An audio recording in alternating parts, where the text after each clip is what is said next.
बिस्मिल्लाहिर्रहमानिर्रहीम। जी अस्सलाम वालेकुम students, I hope that all of you are fine और आपकी ईद भी अच्छे से गुजरी होगी। नहीं मैम, नहीं मैम।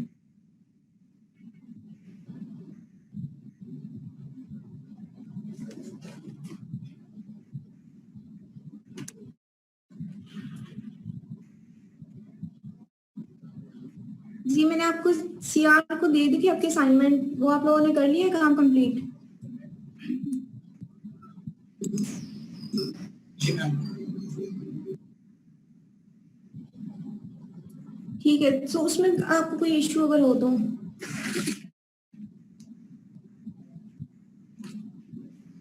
मैम काइंडली आप ये बता दीजिए कि जो अली आप कंटिन्यू। Thank you.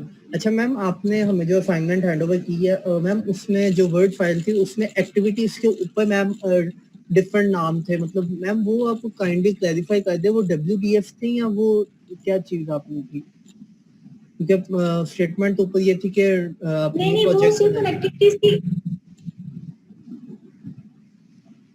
वो सिर्फ उनकी एक्सप्लेनेशन थी कि किस एक्टिविटी में क्या कर रहे हैं आप।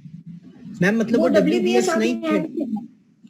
तो मैम एक प्रोजेक्ट के अंदर WDF नहीं था, हम लोगों ने सिंपली एक प्रोजेक्ट के अंदर बस एक्टिविटीज को प्लेस करना था।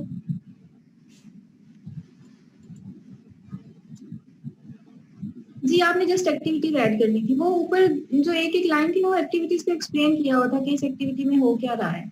ओके मैम, तो मैम हम लोगों ने पिछली असाइनमेंट की थी उसी की कंटिन्यूएशन में ये कर सकते थे ना, क्योंकि एक्टिविटी कोड्स हमारे वही थे जो हम लोगों ने लास्ट असाइनमेंट। जी ये उसी को कंटिन्यू करना था। आपने जो पहले आपने प्रोजेक्ट बनाया उसमें WBS और EPS वगैरह ऐड जी बिल्कुल कैलेंडर्स बनाए थे, जी बिल्कुल, ये आपने एक्टिविटीज ऐड कर ली थी। Right ma'am, right, thank you ma'am. इसमें मुझे एक इशू आ रहा है ये स्केड्यूलिंग का, मैम डेट का इशू आ रहा है। मतलब स्केड्यूल पे सिलेक्ट करने के बाद जब मैं स्केड्यूल पे जाता हूँ और डेट मतलब उसको स्केड्यूल करना चाहता हूँ तो वो नहीं हो रही। वो आपने जस्ट उसको स्केड्यूल करना है तो एक्टिविटीज ऑटोमेटिकली आपकी हो जाएंगी। फिर देखें कि जब आप एक्टिविटीज टेबल में जाएंगे तो वहाँ पे आपकी स्टार्ट और उसकी फिनिश डेट वो सारी आ रही होती है। मैम वो तो आ रही है लेकिन इसको हम एडिट या मतलब मैंने जिस हिसाब से करना है वो नहीं हो रहा, उसको एडिट नहीं कर पा, स्केड्यूलिंग नहीं कर पा रहा उसको। आपने किस तरह से करना है? क्योंकि स्केड्यूलिंग में जो आपने ड्यूरेशन दी और डाटा डेट डाली है वो वहां से स्टार्ट करेंगे, जो आपकी ओरिजिनल डाटा है जहां से आपका प्रोजेक्ट स्टार्ट हो रहा है उसके बाद। बिल्कुल मैम, और उसके बाद जहां तक मेरी एक्टिविटीज और डेज आएंगे उस तक आ जाएगा और वो खुद से दे देगा फिनिश डेट। लेकिन मुझे जो है फिनिश डेट अगर चेंज करनी है तो वो स्केड्यूल से चेंज नहीं हो रही, वो कैसे होगी? देखिए फिनिश डेट आप किस तरह से चेंज करेंगे ना, क्योंकि जो आपकी एक्टिविटीज उस हिसाब से चल रही हैं, आगे उनके सक्सेसर प्रीडिसेसर उस तरह से डिले हुए हैं। उसमें फिर ये है कि आप अपनी एक्टिविटीज का ड्यूरेशन अगर ज्यादा करें तो उससे वो चेंज होगा। अगर आप इसको एक्सटेंड करना है तो फिर ये हो सकता है कि आप अपनी एक्टिविटीज का ड्यूरेशन थोड़ा प्रोलॉन्ग कर लें।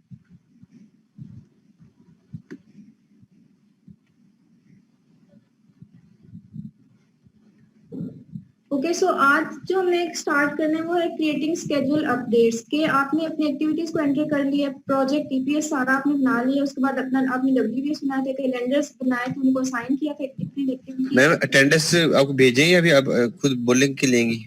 अटेंडेंस आपकी हो गई है मैम। कब हुई है पता नहीं, मैं तो कब से ऑनलाइन हूं, मुझे आपने बोला पूछा ही नहीं हमसे। आपने मैसेज करना होता है जब आप ज्वाइन करते हैं लेक्चर को, तो तब आपने अपना रोल नंबर मैसेज करना होता है चैट में जाकर। Okay okay ma'am. मैम कुछ बच्चों का ज्वाइन नहीं हो रहा। मेरे पास तो जो वेटिंग रूम में कोई भी नहीं है, सारे ज्वाइन हैं। मैम वो ज्वाइन नहीं रहा।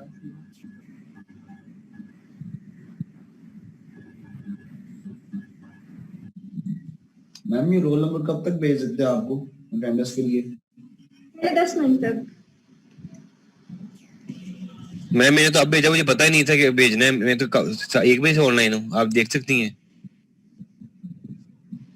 चौथा 5वां लेक्चर, आपको अभी तक पता ही नहीं है कि कब तक भेजना है। मैम मैंने कहा शायद पूछे, सॉरी मैम, नेक्स्ट नहीं होगा, काइंडली आज देख लें आप।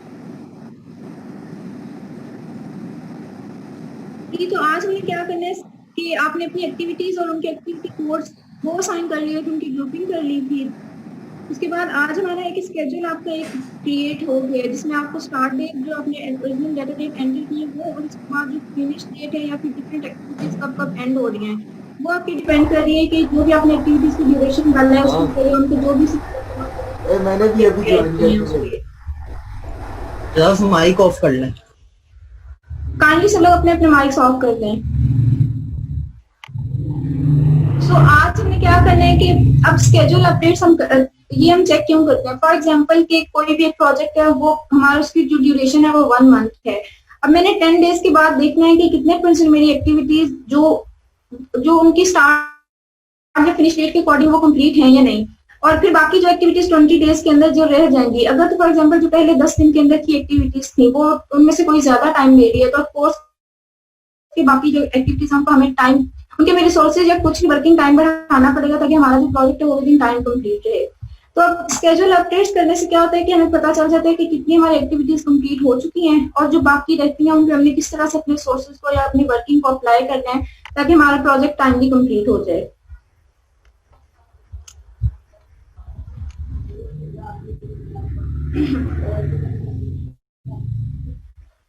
So let's start with this one.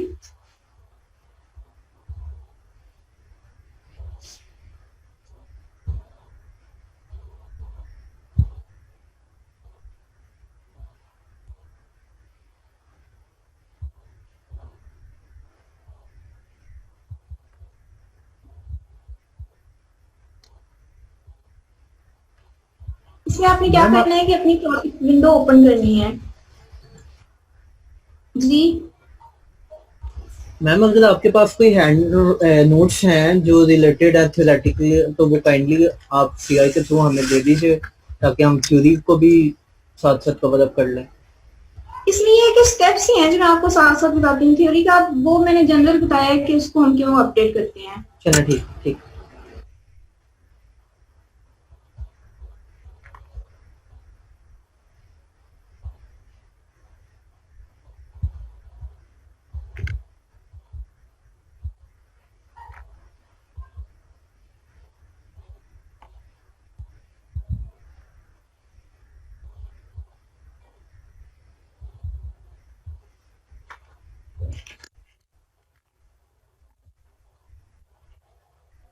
जी, अब जिस तरह से मेरी स्क्रीन आपके सामने शो हो रही है इसमें अब मेन लेवल पे है डिस्ट्रिक्ट 1 ईपीएस, उसका सब ईपीएस है स्प्रिंग और उसके अंदर हमने जो भी उसका प्रोजेक्ट नेम था वो एंटर किया था। उसके बाद क्या है कि जो एक प्रोजेक्ट एंटर किया था high speed widening project.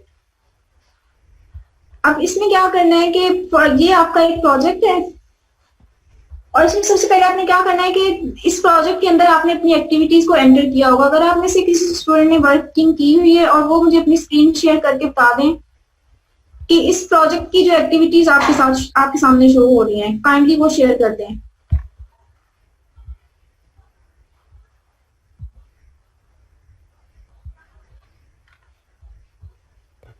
Ma'am आपने वो बंद की हुई है स्क्रीन डिसेबल है मैम। वो मैं आपकी कर देती हूँ।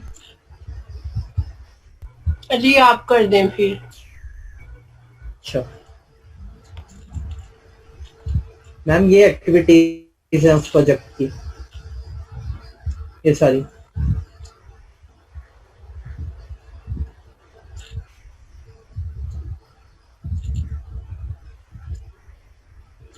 ठीक है, ये आपने एक्टिविटी शो कर दी। अब प्रोजेक्ट्स में जाएं। जी मैम, ये प्रोजेक्ट बनाया हुआ है। ठीक है ठीक है, अब आप काइंडली अपनी स्क्रीन को क्लोज कर दें। Okay ma'am.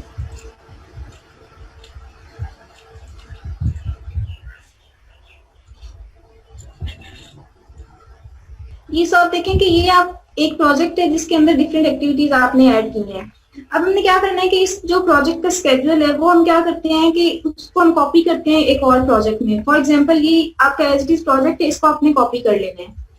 उससे क्या होगा कि ये हमारा जो प्रोजेक्ट है मेन वो बेसलाइन बन जाएगा और जो सेकंड वाला होगा उसके थ्रू हम मॉनिटर करेंगे कि हमारी एक्टिविटीज, ये हमारा एक मेन प्रोजेक्ट है जिसमें हमने अपनी ओरिजिनल ड्यूरेशन वगैरह एंटर की हुई है। और जो सेकंड प्रोजेक्ट होगा वो एज अ कॉपी बन जाएगा और वहां से फिर हम अपना वो स्केजुलिंग या उसको मॉनिटर करेंगे और देखेंगे कि ओरिजिनल के साथ अगर हम कंपेयर करें तो इसमें हमारी एक्टिविटीज किस तरह से चल रही हैं और क्या उनका फॉर एग्जाम्पल हमें वर्किंग कम या ज्यादा किस तरह से करनी है। सो वो हम इस वाले इन दोनों को हम इस तरह से कंपैरिजन करेंगे ताकि हम अपने वो उसकी अपडेटिंग या मॉनिटरिंग हो जाए हमारे प्रोजेक्ट की। अब इसको कॉपी करने का क्या प्रोसीजर है कि आप इस प्रोजेक्ट पे राइट क्लिक करें और कॉपी का ऑप्शन आ रहा है, इसको कॉपी किया। अब क्या करना है कि अगर आपने इसको इसी वाले ईपीएस के अंदर प्लेस करना है तो इस ईपीएस पे सिलेक्ट करें और यहाँ पे पेस्ट कर दें। आप देखें कि यहाँ पे आपके पास कॉपी प्रोजेक्ट के डिफरेंट ऑप्शंस आ रहे हैं कि आपने इस प्रोजेक्ट में से कौन कौन सी चीजें कॉपी करनी है। सो इसमें रिस्क हैं, issues and thresholds, reports, documents, funding sources, ये ऑलरेडी चेक्ड हैं। अब आप इसमें से सिलेक्ट कर लें। वैसे यही है कि आप ये सारे जो बॉक्सेस हैं इनको आप चेक ही रहने दें ताकि ये सारे ऑप्शन हमारे पास कॉपी हो जाए हमारे दूसरे प्रोजेक्ट में। देन कॉपी डब्ल्यूबीएस के डब्ल्यूबीएस में से आपने क्या किया, उसमें ये सारे माइलस्टोन्स, डॉक्यूमेंट्स, एक्टिविटीज वो भी कॉपी हो जाएंगी। एंड देन कॉपी एक्टिविटी, और ये एक्टिविटीज की लिस्ट आ रही है कि इसमें से क्या क्या चीजें आपकी कॉपी होंगी। सो इस सबको हमने कर लिया, ओके कर दिया है।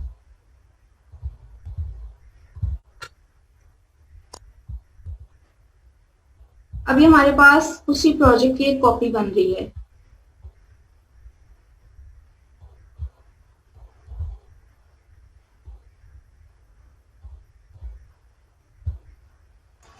मैम एक प्रोजेक्ट को हम लोग किसी और ईपीएस में कॉपी कर सकते हैं? जी, और में भी कॉपी कर सकते हैं। अब देखेंगे इसको मैंने यहाँ पे कॉपी किया। अब अगर मैंने इसको ये जो नीचे वाला ये तो मैंने किया कि वहां से उसी ईपीएस में से प्रोजेक्ट लिया और उसी में कॉपी किया है। अब अगर ये नीचे वाले में मैंने इसको कॉपी करना है तो इस पे ये सिलेक्ट करें, राइट क्लिक करें और यहाँ पे पेस्ट कर दें। और ये जो डिफरेंट आपके पास ऑप्शन आ रहे हैं,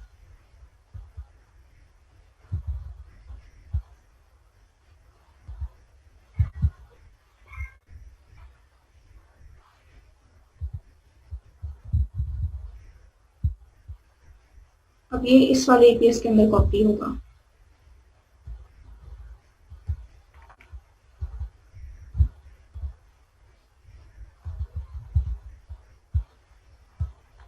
जी, अब देखेंगे यहाँ पे ये इस वाले पेज के अंदर आपको कॉपी हो गया और वो डिफरेंट जो भी उसकी एक्टिविटीज थी वो एज इट इज यहाँ पे स्टार्टिंग फिनिश डेट के साथ यहाँ पे शो हो रही है।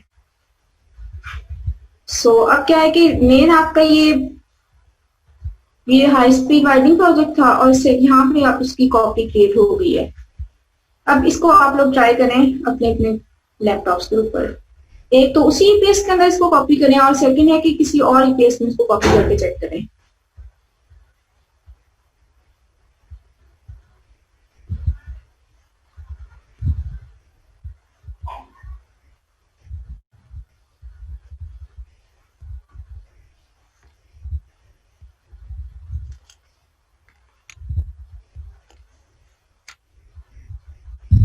मैम बताइएगा जरा कैसे करना है।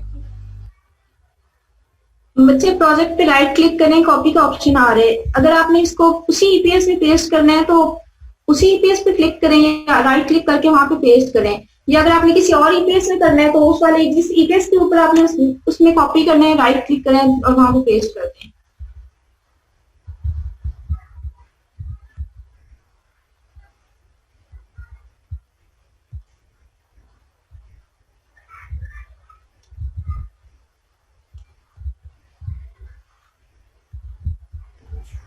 जी मैम हो गया कॉपी।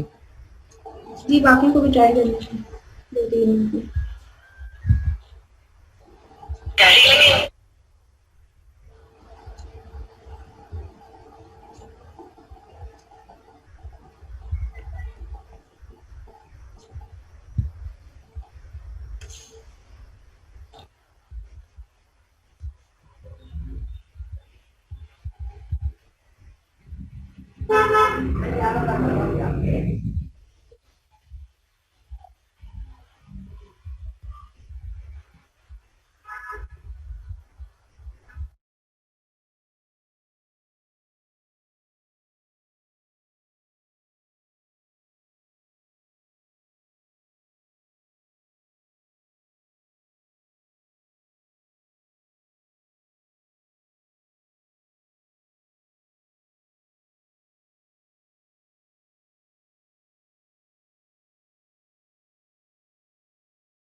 जी स्टूडेंट्स, उसके बाद देखें कि अगर आपने जो कॉपी किया है वो हाई, उसके साथ -1 ये वाली ऑप्शन आ रही है, यहाँ से आप इसका नेम भी चेंज कर सकते हैं।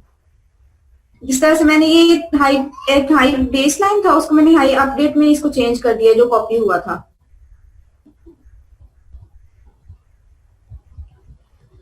यहाँ से आप इसका नेम भी चेंज कर सकते हैं, 1 2 जो करने हैं वो करते हैं।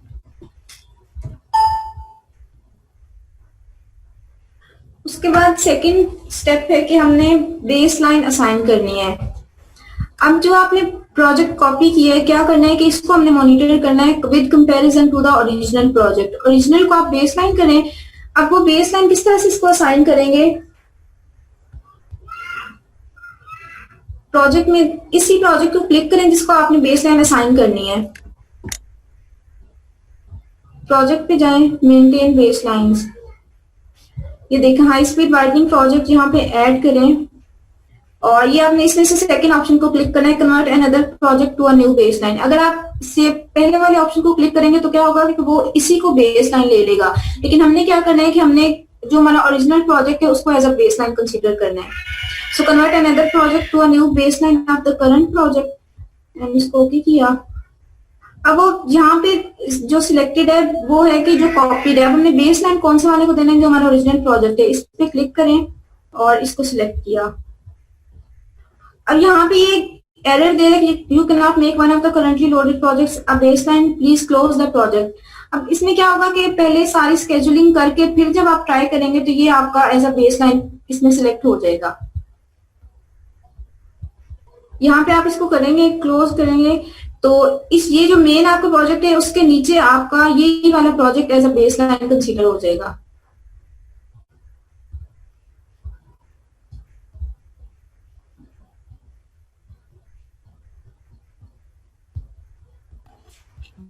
मैम अगर हम लोग मेन प्रोजेक्ट को एज अ बेसलाइन लेंगे तो जो हमारा जो कॉर्पोरेट प्रोजेक्ट होगा वो उसके अकॉर्डिंगली मतलब उसके रेफरेंस पे बताएगा कि ये अभी उसके मेन प्रोजेक्ट के कंपैरेटिवली कहाँ तक पहुंचा है प्रोजेक्ट, ये मतलब है बेसलाइन का। हाँ जी, इसका ये मतलब है। अब क्या होगा कि इसमें फॉर एग्जांपल इसकी अगर हम एक्टिविटीज को देखें, जिस तरह से मेरी जो मेन प्रोजेक्ट है उसमें ये कुछ एक्टिविटीज मैंने ऐड की हुई हैं। जी मैम ठीक है। इस तरह से अगर हम ये कॉपी प्रोजेक्ट को देखें,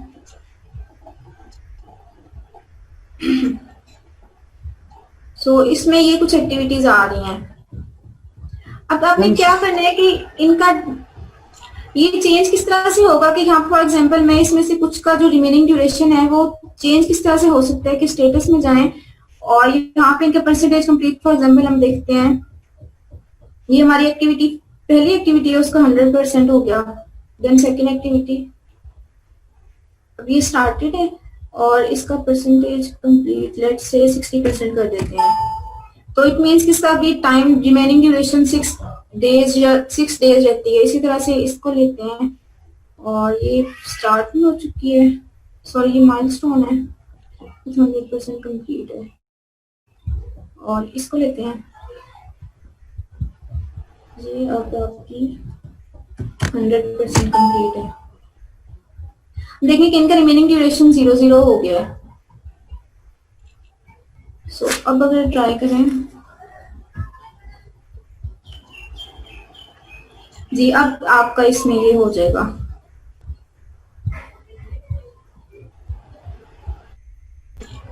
इसकी मैंने बेस लाइन देनी है, ये वाला प्रोजेक्ट, इसको सिलेक्ट किया।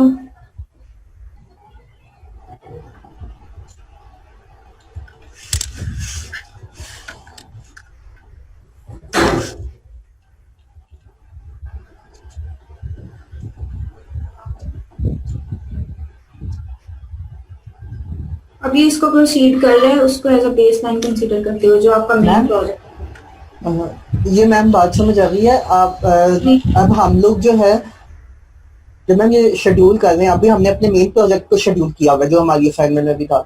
अब हम लोग जब ये बेसलाइन बनाएंगे तो अब जो हमने कॉर्पोरेट प्रोजेक्ट किया पहले उसको भी शेड्यूल करें, फिर ये बेसलाइन बनेगी।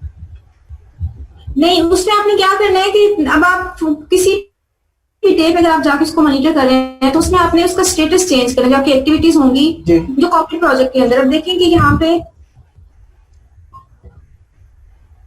पहले मेरा ये नहीं हो रहा था, लेकिन जब मैंने इनकी ड्यूरेशन चेंज की है, फॉर एग्जाम्पल किसी की पहली एक्टिविटी की 6, उसके बाद अब मेरी ये बेस लाइन कंसिडर हो गई है कि उसमें मुझे चेंजिंग्स करनी पड़ेगी। स्केड्यूल तो वो आपने जो पहले मेन को किया हुआ है ना, वो आपका कॉपी होके दूसरे वाले प्रोजेक्ट में भी स्केड्यूलिंग उसकी हो जाएगी। ठीक है मैम, ठीक है। फिर आपने इसका ये ड्यूरेशन या इसको चेंज करना है, फिर उसके बाद आपने इसको as a base line assign करना है। मैम वैसे ड्यूरेशन जो है वो ऑटोमेटिकली चेंज नहीं होनी चाहिए depending upon the date of starting date of project and ending date of project, क्योंकि यहाँ तो हम लोग मैनुअली खुद कर रहे हैं ना। जैसे लेकिन आपने कहीं आपने इसी को करना है कि आप किस डे पे इसको मॉनिटर कर रहे हैं। तो मैम किस आप डे ये पे हम लोग, निकालना है। सॉरी मैम आपकी आवाज ड्रॉप हो गई है।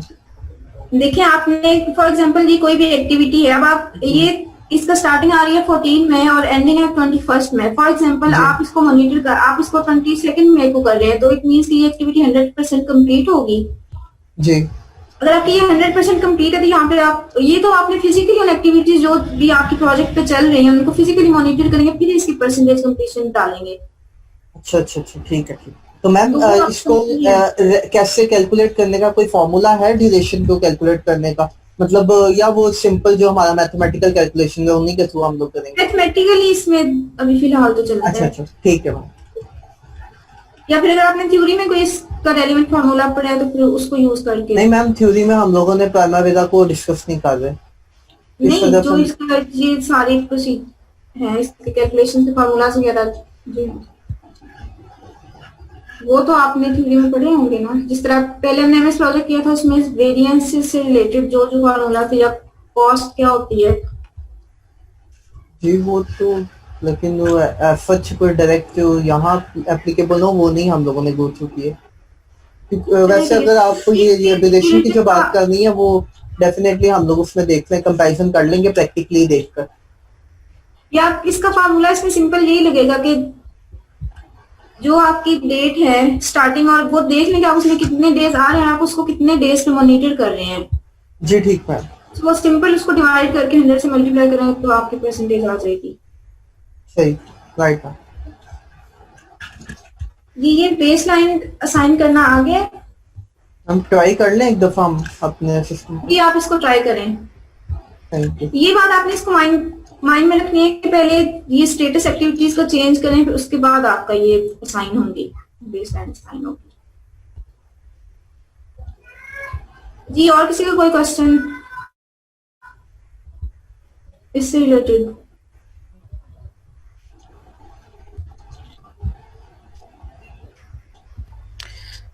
मैम शेड्यूलिंग का बता दें, वो नहीं हमसे हुआ।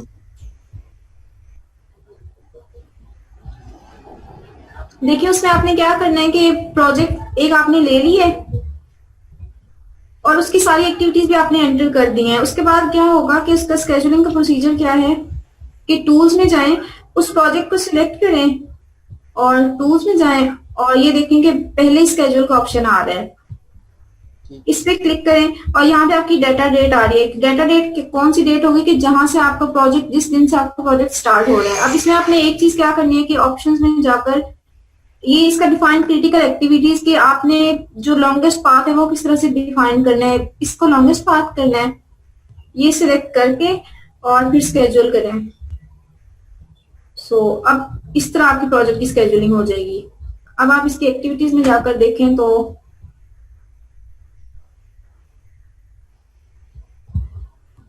देखेंगे schedule, percentage complete, start, finish, ये सारी चीजें आपके पास शो हो रही हैं।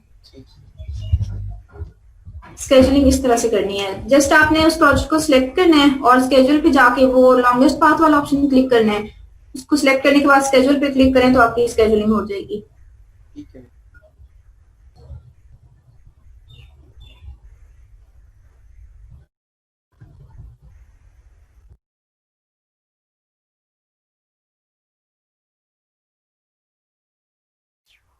हम हमें बेसलाइन ऐड करने के लिए अपनी ड्यूरेशन क्यों चेंज करना पड़ रही है? बेसलाइन वैसे क्यों ऐड नहीं हो रही?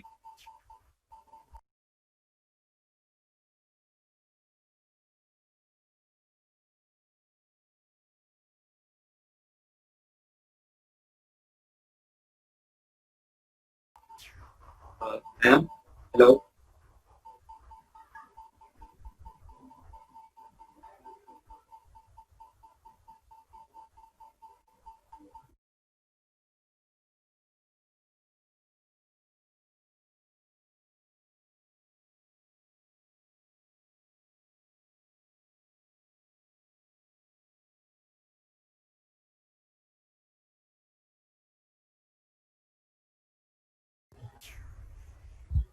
देखिए उसमें ये है कि आपका जो बेस जो मेन प्रोजेक्ट है वो आपने एंटर किया हुआ है एज इट इज, उसमें आपने अभी परसेंटेज कंप्लीट है वो कुछ भी ऐड नहीं किया हुआ। जो आपने कॉपी की है उसमें क्या है कि वो आप उसको मॉनिटर करेंगे कुछ दिन के बाद, अपने प्रोजेक्ट की जो भी स्टार्टिंग डेट थी उसके कुछ दिन के बाद आप उसको मॉनिटर कर रहे हैं। सो उसमें अब जब आप कुछ ना कुछ चेंजेस, फॉर एग्जाम्पल आपका प्रोजेक्ट जो है वो कंप्लीट तो हुआ होगा इन दिनों में, कुछ ना कुछ एक्टिविटीज भी कंप्लीट हुई होंगी।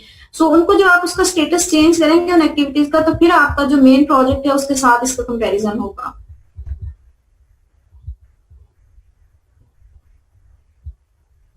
जी ये क्लियर हो गया? मैम यानी अगर हम पूरा प्रोजेक्ट कंप्लीट करके बेसलाइन ऐड करेंगे तो फिर ऐड हो जाएगी? नहीं पूरा प्रोजेक्ट नहीं, अब आप उसको मॉनिटर पूरे प्रोजेक्ट को करेंगे तो फिर तो ऑब्वियसली उसका कोई फायदा नहीं होगा। अब मैंने आपको जिस तरह से एग्जांपल दिया कि 1 मंथ का प्रोजेक्ट है, आपने उसको 10 दिन के बाद मॉनिटर करना है, तो उन 10 दिन के अंदर अंदर आपकी फॉर एग्जाम्पल की 3-4 एक्टिविटीज है वो कंप्लीट होगी 100%, तो उनका स्टेटस आप चेंज कर देंगे।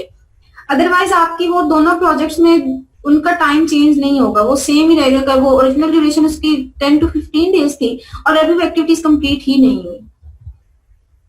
सो ये आप जिस डे पे मॉनिटर करते हैं उस डे पे आप अपना वो उसको चेंज करेंगे, उनका स्टेटस एक्टिविटीज जो कॉपी किया आपने उसका स्टेटस चेंज करेंगे उन एक्टिविटीज का। जी मैम।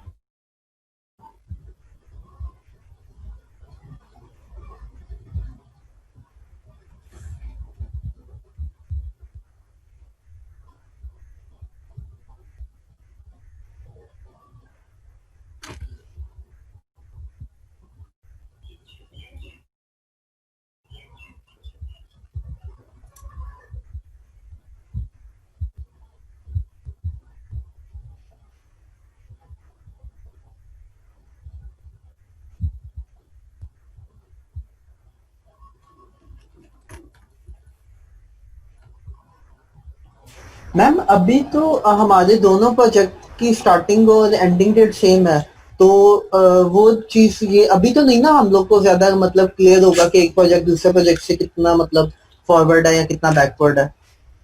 ये तो तभी हम पॉसिबल है ना कि अगर दो डिफरेंट प्रोजेक्ट हो जो स्टार्टिंग डेट जिनकी सेपरेट हो और एंडिंग डेट जिनकी सेपरेट हो।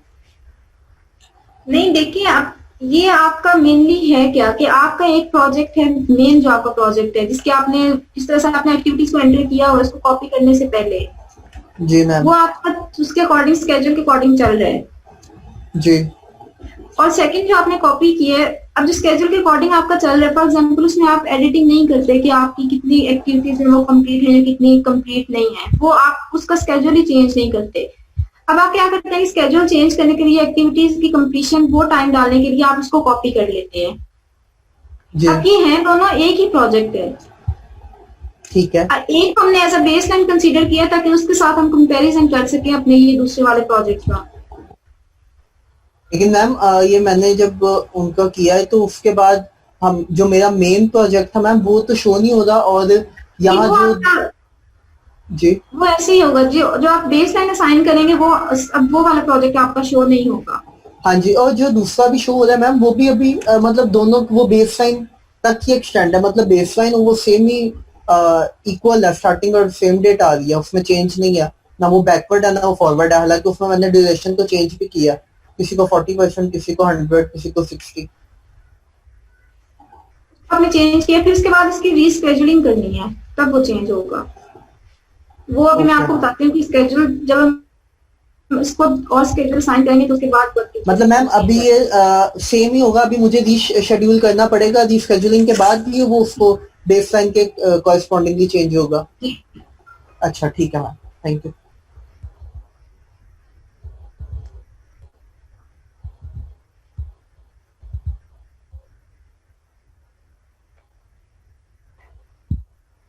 जी, और किसी का कोई इशू इसमें? मैम आपकी स्क्रीन नहीं शो हो रही, वो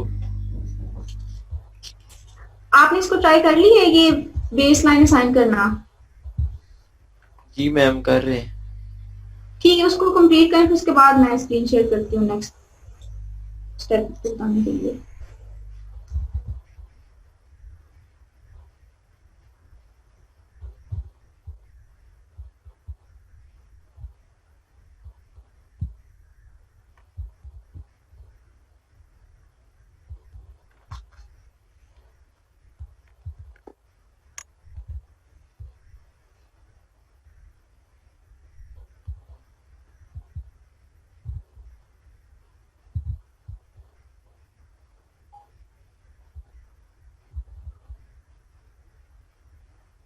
स्टूडेंट्स, अब इस सेशन का टाइम एंड हो रहा है, मैं नेक्स्ट लेक्चर स्टार्ट करती हूँ, आप काइंडली उसको ज्वाइन कर लें।